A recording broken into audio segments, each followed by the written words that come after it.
Why did I pick Prince? Of course, I've got to say I love the picture of Prince there. That's a long time ago.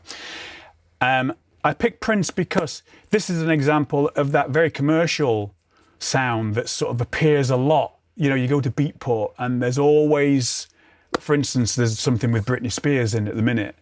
You know, there's things that you generally wouldn't think of doing or touching because you think it would be too commercial or too cheesy almost, gets done a lot and to great effect sometimes as well. So it's not like, you know, they're untouchable.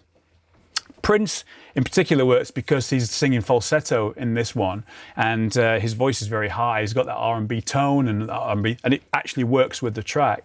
Ain't got no money, and then you know, you can imagine that on this track in that sort of style that we're looking at for.